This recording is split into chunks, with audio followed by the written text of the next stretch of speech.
Hola, estamos celebrando en el día de hoy el Día de los Patrimonios y en esta ocasión vamos a tener una conversación con la historiadora, doctora en historia, Leonor Riesco, sobre un sumario que se conserva en el Archivo Nacional respecto a vejámenes a los Selknam de Tierra del Fuego.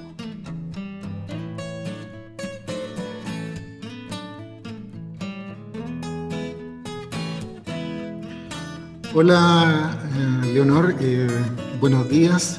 Mira, tú tuviste la oportunidad de investigar, de trabajar un expediente que nosotros preservamos acá en el Archivo Nacional respecto de los vejámenes ocurridos en contra de indígenas de Tierra del Fuego, de la comunidad Selknam, ¿no es Sí, cierto?, sí. de Tierra del Fuego. Y este es un documento que para nosotros ha ido adquiriendo con el tiempo un enorme valor patrimonial. Entonces, en primer lugar, quería preguntarte que nos describieras brevemente en qué consiste este expediente sobre esta comunidad. Ujú. Bueno, primero quisiera agradecer al Archivo Nacional por por esta invitación a conversar sobre algo que evidentemente es parte del patrimonio nacional de Chile. Así es que muchas gracias. Y bueno, como tú me dices, Luis, efectivamente este es un sumario que se abre en el año 1895, a fines de 1895, a propósito de una serie de acusaciones sobre abusos, vejámenes, persecuciones y matanzas contra la comunidad de indígenas Selknam que viven en Tierra del Fuego. Para entender un poco por qué llegamos a esto, me gustaría referirme muy brevemente al precedente. ¿Ya? Hay que recordar que Tierra del Fuego fue hasta la década de 1880 una tierra descrita por algunos contemporáneos como tierra de nadie. De Mm. hecho, Benjamín Vicuña Maquena hablaba de los habitantes de Tierra del Fuego como caníbales. Benjamín Vicuña Maquena. Estamos hablando de algo más o menos cercano a nuestros días. No estamos hablando del siglo XVI, XVII de descubridores demasiado temprano. ¿Ya? Entonces, bueno, Tierra del Fuego tenía una reputación de ser una tierra poco fértil, inhóspita, fría, muy ventosa, totalmente desconocida. Y este era un prejuicio que se tuvo, como les digo, hasta 1880. ¿Por qué ahí cambia? Porque a raíz del conflicto que tuvimos con nuestros vecinos, la República Argentina, se comenzó a hacer una serie de estudios limítrofes y geográficos, y por esos estudios, fortuitamente, digámoslo así, se descubrieron yacimientos auríferos, o sea, yacimientos de oro en Ujú. Tierra del Fuego, lo que produjo evidentemente una, un poblamiento bastante abrupto de Tierra del Fuego por muchos aventureros y mineros que buscaban esta riqueza, ¿no? Entonces, fue a partir de 1880 una ocupación bastante abrupta, apabullante, digo yo, porque realmente fue el primer ingreso sistemático y evidente de eh, sujetos, inmigrantes de población occidental a Tierra del Fuego. Hasta ese entonces era habitada por los indígenas Selknam, que también le llamaban Ona, sus vecinos Yamana le llamaban Ona. También estaban estos, los Yamana, y por último estaban los Cahuéscar o Alacaluf. ¿Ya? Entonces ocurre esta ocupación invasiva y muy abrupta de Tierra del Fuego a partir de 1880. Y luego, en esa década, en toda esta década, comienzan a haber sistemáticamente persecuciones contra los indígenas Selknam. ¿Ya? Una de esas matanzas, quizás la más conocida y la más mítica, sea la de 1886 con Julius Popper, fue en el lado argentino de Tierra del Fuego, pero fue muy, muy brutal. Podría seguir mencionando otras, pero no viene al caso. En el fondo lo que quiero destacar es que a partir de 1880 hubo persecuciones realmente descarnadas contra todos los pobladores originarios de Tierra del Fuego. Esto evidentemente produjo una alerta en toda la autoridad, pero no hubo mayor conciencia ni mayor preocupación por legislar en torno a esto. Y la situación se volvió crítica cuando el año 1893 se instala la Sociedad Explotadora de Tierra del Fuego. En ese entonces ya, como les dije, había habido población itinerante, población blanca itinerante dentro de Tierra del Fuego, pero esto fue una ocupación mucho más sistemática y mucho más avasalladora. ¿Por qué? Porque con la introducción de los estancieros y de los ganados de oveja, comenzó a parcelarse el terreno. Y cuando tú parcelas el terreno, impides el libre movimiento que tenían acostumbrado según el tipo de vida nómade de los Selknam. No así los Yaganes y los Cahuéscar, que eran canoeros. Por lo tanto, ellos surcaban los canales de Tierra del Fuego y el extremo austral. No había mayor problema con la ocupación territorial, pero sí para los Selknam, porque los Selknam se alimentaban además de guanaco y cururo. Entonces, cuando tú introduces ovejas a un terreno, lo parcelas o le pones cerco, y además extirpas un poco o alejas al guanaco y al cururo, que son los alimentos básicos de la dieta Selknam, se produce un trastorno muy grande en estas comunidades, muy grande. De partida porque ya no tienen esa libertad de movimiento, pero también porque no tienen alimento. Entonces empiezan a matar y cazar lo que ellos llamaron el guanaco blanco, que no es otra cosa que las ovejas introducidas por los estancieros inmigrantes. Esta matanza evidentemente puso en alarma a los estancieros, quienes a su vez presionaron al gobierno y a las autoridades locales de Punta Arenas para que hicieran algo al respecto, para que legislaran y para que también pusieran un contingente policial más potente en la isla. Recordemos que la isla, por su condición de ínsula, está bastante aislada del resto del territorio, o sea, hasta Punta Arenas llega lo que podríamos llamar civilización. De ahí en adelante es tierra de nadie, cada cual ocupa sus propias leyes, pero nadie vigila, nadie se preocupa de que realmente haya un comportamiento adecuado según esta civilización europea, occidental, etc. Entonces, estos vejámenes, estas persecuciones, estos abusos de los inmigrantes y los estancieros y los mineros y los aventureros en Tierra del Fuego tocan su punto culmine en 1895, cuando se publica en Santiago un escrito anónimo publicado en el periódico El Chileno, donde se acusa todo esto. Pero aquí hay un punto de inflexión muy grande, porque es la primera vez que se avisa y que se describe de una manera muy cruenta, pero muy, muy verídica, todo lo que está ocurriendo en el extremo austral y que la sociedad capitalina ni se entera ni conoce porque está demasiado alejado y porque las autoridades no le han dado prioridad en absoluto. Entonces, con estas dos acusaciones publicadas en el periódico entre el 8 y el 9 de noviembre de 1895, se sucede entonces lo que realmente se esperaba de parte de muchos sujetos de la sociedad civil, que es que se abra un sumario y se investigue qué es lo que realmente está pasando en el sur del país. Entonces, Leonor, disculpa ¿Sí? que te interrumpa. Sí, dime. Entonces, por lo que tú nos estás describiendo, ¿no es cierto?, este contexto histórico en el que se desencadena, ¿no es cierto?, esta causa judicial, este sumario, ¿no es cierto? Nosotros le llamamos causa judicial, expediente, sumario, digamos, son sinónimos. Entonces, lo que desencadena el desarrollo de este sumario es esta publicación, digamos, anónima en la prensa. Entonces, eso, ¿tú cómo te enteraste de la existencia de este expediente? ¿Lo tenías en conocimiento antes o estabas haciendo alguna investigación paralela que te llevó a este expediente?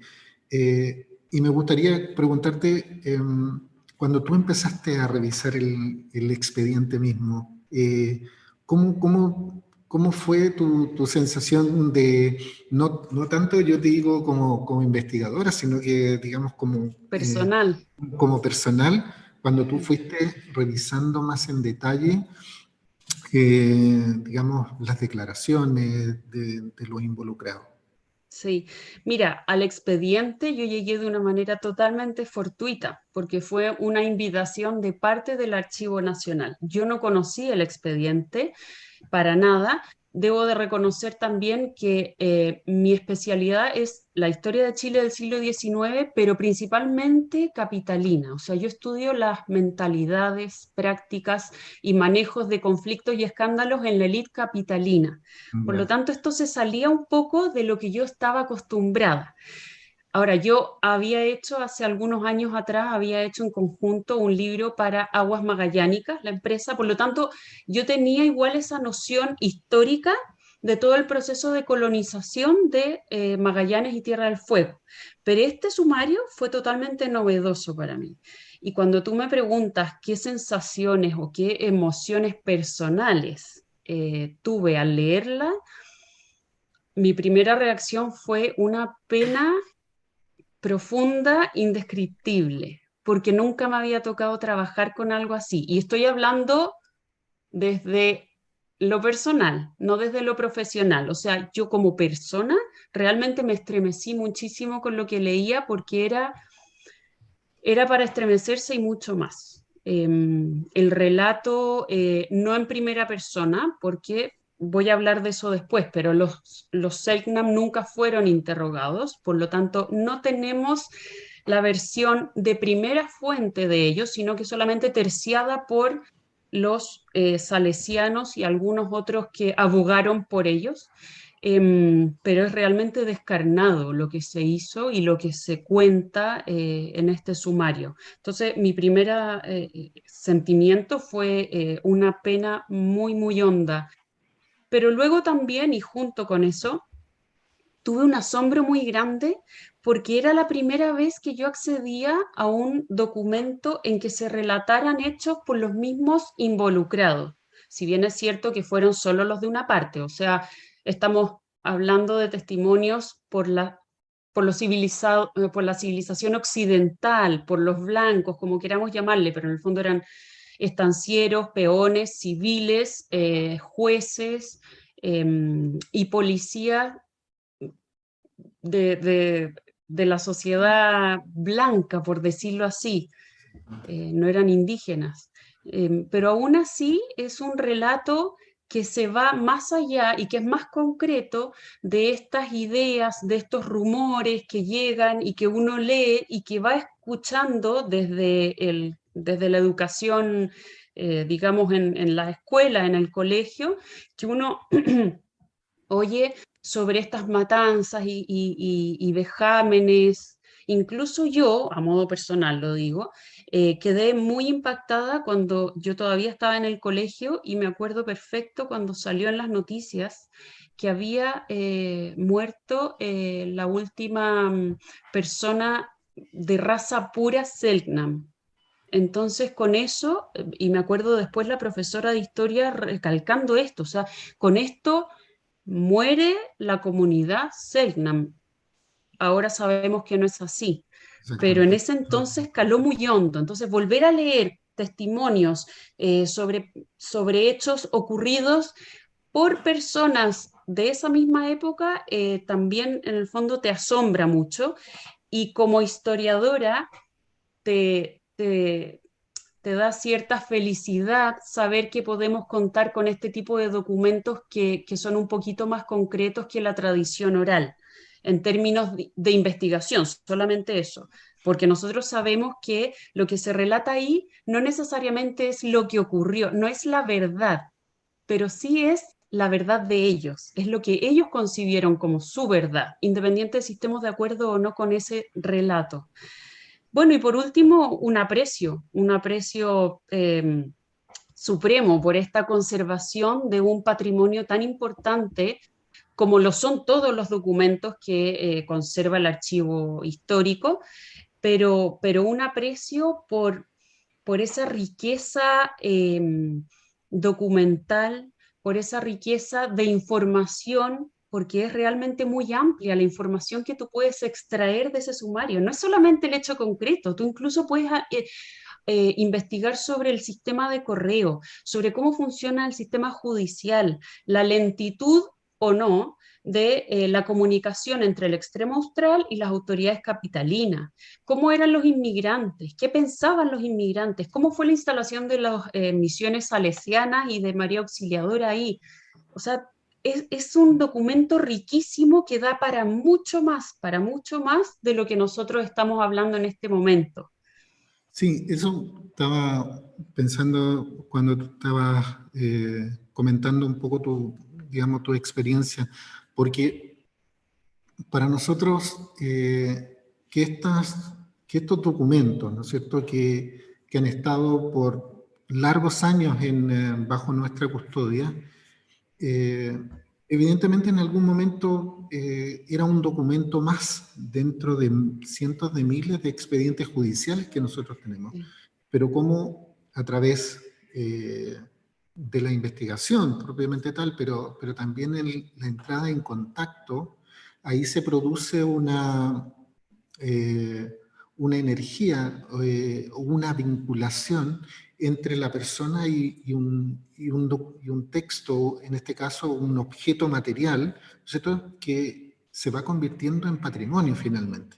Eso para nosotros es muy interesante porque yo creo que a raíz de tu trabajo, de rescatar este sumario, yo creo que tú lo has elevado incluso a una categoría también mayor y más relevante desde el punto de vista patrimonial.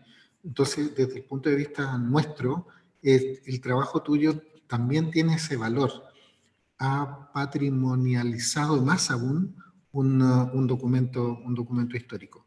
Bueno, y lo que dices tú, Luis, perdona que te interrumpa, pero, y te agradezco humildemente las palabras que das respecto a mi trabajo, pero fíjate lo que pasa también cuando uno trabaja estas fuentes con la finalidad de darla a conocer a un público mucho más amplio que los que somos historiadores, que somos más reducidos, en el fondo somos un círculo reducido. Cuando tú trabajas una fuente así, no solamente la haces propia, sino que haces propia también esa historia que antes parecía tan lejana para ti. Es lo que a mí personalmente me ocurrió cuando yo trabajé este sumario sobre un asunto que había ocurrido hace tanto tiempo, más de un siglo, y en una zona tan lejana, tan desconocida para mí como era Tierra del Fuego. Me apropié de eso, lo hice mío y lo hice mío también porque es parte de mi historia, porque yo también soy chilena. Si bien es cierto que por mis venas no corre sangre Selknam, yo me siento parte también de ese hecho porque es también mi tierra y es mi país, ¿te fijas? Entonces también nos apropiamos nosotros en ese sentido. Eh, el, bueno, estamos conversando con Leonor Riesco, ¿no es cierto?, doctora en Historia, sobre este sumario contra una comunidad Selknam de Tierra del Fuego. Eh, pero bueno, todo sumario, ¿no es cierto?, implica una acusación a raíz de un supuesto o delito. ¿Cuál es lo que desencadena el desarrollo de este expediente, Leonardo? Mira, ocurrió lo siguiente y que fue un hecho súper puntual y que a raíz de esto se abrió el expediente. A mediados de 1895, en la estancia San Sebastián de la Sociedad Explotadora de Tierra del Fuego, en Tierra del Fuego, en la isla, un grupo de estancieros que trabajaban para el empresario Moritz Braun. Estos estancieros o peones tomaron preso a un número bastante importante, 165 Selknam, que encontraron aparentemente merodeando y quizás también robando parte del ganado del señor Brown. Estos estancieros, Cameron, Nielsen, Matson, Prado y MacLeod, ellos fueron los que se acusaron de este crimen, de haber capturado, pero no solo eso, porque quiero destacar aquí una cosa, era bastante corriente capturarlos y remitirlos a la isla Dawson, donde estaba la misión salesiana. Entonces los salesianos se hacían cargo. No voy a entrar en esto porque nos implicaría un estudio paralelo, pero los salesianos se instalaron ahí, con permiso del gobierno, exclusivamente o casi exclusivamente con el fin de resguardar a los Selknam de estas persecuciones. ¿Ya? Lo estoy resumiendo mucho, el tema es mucho más complejo, pero el fin de los salesianos, dicho por sus propias palabras, era resguardarlos de estas cruentas matanzas y persecuciones. Pero este grupo de Selknam que capturaron, en vez de ser enviados a la isla Dawson, el gobernador de Punta Arenas, Manuel Señoret, dio otra orden. Dijo, no, estos no se envían a la misión, se van a enviar a Punta Arenas. Se remitieron en el escampavía Huemul y a partir de ahí comienza la historia más cruenta y más triste que uno podría escuchar sobre estas comunidades Selknam.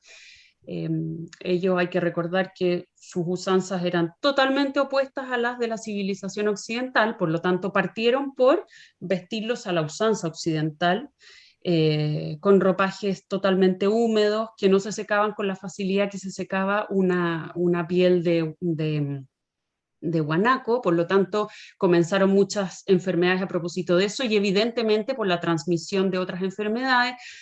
Entonces, este grupo de 165 Selknam, de los cuales uno murió en el envío, en el viaje a Punta Arenas, comenzaron a ser repartidos según los intereses y necesidades de la, podríamos decir, alta sociedad puntarenense. Entonces, los niños entre 1 año y 8 años eran distribuidos entre los vecinos de Punta Arenas previa inscripción de ese vecino, o sea, tenía que rellenar un formulario, diríamos hoy día, donde se indicaba por qué necesitaba ese niño, para qué lo iba a utilizar, porque era un pequeño esclavo a fin de cuentas, prometiendo educarlo en la civilización occidental, enseñarle a escribir, a leer y todas las buenas costumbres o tenidas como buenas costumbres para la sociedad occidental. Entonces esta repartición de pequeños esclavos ya produjo un estrés y un desconcierto en la comunidad Selknam que estaba en Punta Arenas muy, muy potente. El relato es realmente dramático, de madres llorando por las calles de Punta Arenas, llamando a sus niños en su lengua, porque además tenemos que recordar que el idioma fue uno de los grandes obstáculos. No había comunicación entre Selknam y comunidades de habla hispana. Entonces, tampoco había una comunicación fluida donde se pudiera preguntar qué se necesitaba o qué se estaba buscando. A los Selknam mayores se los destinó a distintas faenas dentro de Punta Arenas, y bueno, así se fue desperdigando este grupo de esclavos que se habían llevado a la fuerza a Punta Arenas, y a raíz de esto entonces es que se abre el sumario. Pero curiosamente el sumario inculpa a estos 5 peones que yo mencioné anteriormente, no inculpa ni a Manuel Señoret, ni al policía encargado, que era un señor Barra, ni a ninguna otra autoridad civil o policial de Punta Arenas. Y eso no deja de llamar la atención, ¿no es cierto? Porque a fin de cuentas los peones capturan, pero quien decide, quien toma esa medida tan drástica de llevar prisioneros y de repartir estos pequeños indígenas entre la comunidad, los vecinos de Punta Arenas, es la autoridad civil, es principalmente el gobernador de Punta Arenas, de Magallanes, perdón. El- Mira, para que vayamos concluyendo esta conversación, eh, ciertamente tú has trabajado el sumario y ese es tu investigación propiamente tal. Sin embargo, uno no puede desligarse respecto de, digamos, de la situación actual, sin querer llevarte a una opinión respecto de, digamos, de la contingencia, sino que a mí me gustaría que tú me dijeras, después de haber desarrollado esta investigación, revisado este sumario, ¿qué puede finalmente dejarnos como lección? Yo sé que para los historiadores esta pregunta siempre no les gusta mucho, pero ¿cuál es como la lección que tú transmitirías, incluso desde el punto de vista, que ya lo conversamos, desde el punto de vista patrimonial, pero también desde el punto de vista de estudiar a una comunidad, ¿no es cierto?, de un pueblo originario, en ese contexto? ¿Qué me Sí. podrías decir tú? Bueno, tu pregunta, Luis, es un poco difícil, me pilla un poco desprevenida y también es un poco delicada la respuesta que yo pueda dar, pero así, a priori, te puedo decir dos cosas. La primera es en términos históricos, patrimoniales, documentales. Y vuelvo a repetir, contar hoy día con este sumario es de una riqueza invaluable. Y me alegro mucho de que el Archivo Nacional sea el custodio de él. Me alegro mucho también de que ya haya habido una institución, la Universidad de Magallanes, que haya digitalizado esto en alta resolución, porque gracias a eso yo pude trabajarla en pandemia. Así es que también es un rescate bastante valioso ese. Em, por lo tanto, creo que hay que destacar siempre desde el lado documental y patrimonial la existencia de este sumario y el contenido tan valioso que nos ofrece. Pero ya desde un lado más de la contingencia, mira, cuando tú me hacías esa pregunta se me venía a la mente una frase quizás un poco cliché, pero al final todos somos inmigrantes, todos somos inmigrantes. Entonces, en alguna etapa de la historia, inmigramos, nuestros antepasados inmigraron, llegaron a otro lugar. Entonces, yo pienso, bueno, ¿qué lección nos deja este sumario?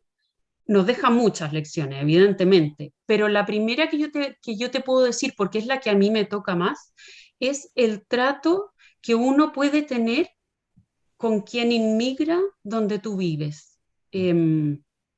Yo veo en el fondo los abusos que se produjeron por gente que era foránea y que llega a utilizar un terreno y a desarmar, desequilibrar todo un ecosistema que era el que estaban habituados los indígenas Selknam, eh, con, un, con, una, con una actitud tan déspota, tan de superioridad. Ojalá no repitamos nunca eso.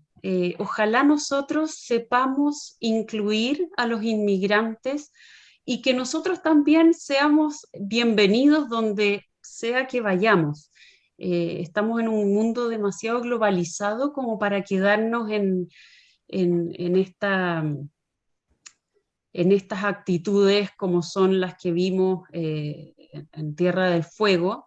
Evidentemente no se podrían repetir quizás cosas tan descarnadas como esas persecuciones, pero el tema de la ocupación de la tierra y de la aceptación y de la fusión de culturas, la inmigración, etcétera, creo que es algo muy atingente, del cual nos da bastantes lecciones este sumario.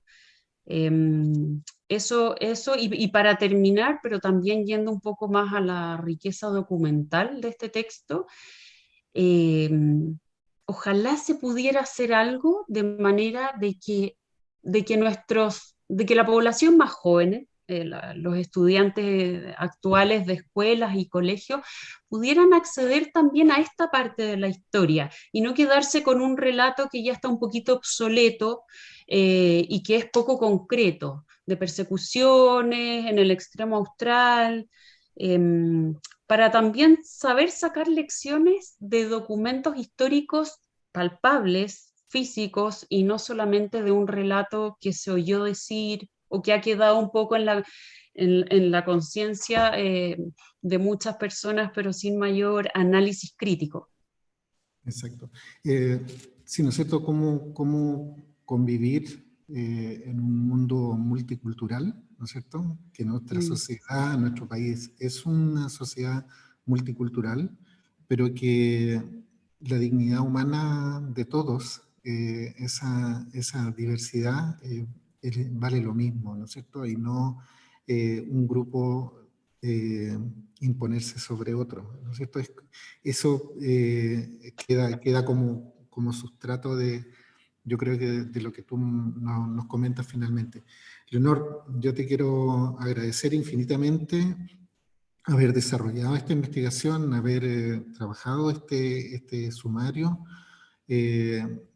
Yo te insisto, darle una mayor fortaleza patrimonial desde luego de tu investigación. Yo creo que eso va a producir la búsqueda de este expediente, tanto para, por ejemplo, para las escuelas, como dices tú, pero también para estudiantes que a lo mejor lo puedan ver incluso desde otra perspectiva de lo que tú lo analizaste, pero aquí está, disponible para quien lo quiera usar. Nosotros decimos que la gente tiene que apropiarse de su patrimonio. Como tú decías, este es un patrimonio de todos los chilenos, ¿no es cierto? Y por lo tanto está disponible para todos los chilenos. Te quiero agradecer, Leonor, estos minutos, el habernos contextualizado en el momento en que se desencadenó el expediente, habernos contado el desarrollo, la causa del expediente y cómo eso se fue llevando a cabo por las autoridades, los comportamientos y un poco con esta pregunta final un poco respecto de qué lecciones se puede sacar. Yo creo que eso queda y bueno, te quiero agradecer estos minutos de tu tiempo y que ojalá esta transmisión del Día del Patrimonio pueda, o los patrimonios también pueda hacerlo desde un expediente conservado en el Archivo Nacional de Chile. Gracias, Leonor. Gracias a ti, Luis, y gracias al Archivo Nacional que se preocupa de una manera tan concreta también de hacer de este patrimonio que es de todos, hacerlo visible, difundirlo. Es realmente muy, muy valiosa la labor que hacen ustedes como archivo. Así es que yo les agradezco a ustedes porque si no fuera por ustedes yo no hubiese conocido tampoco este expediente. Así es que gracias. Gracias.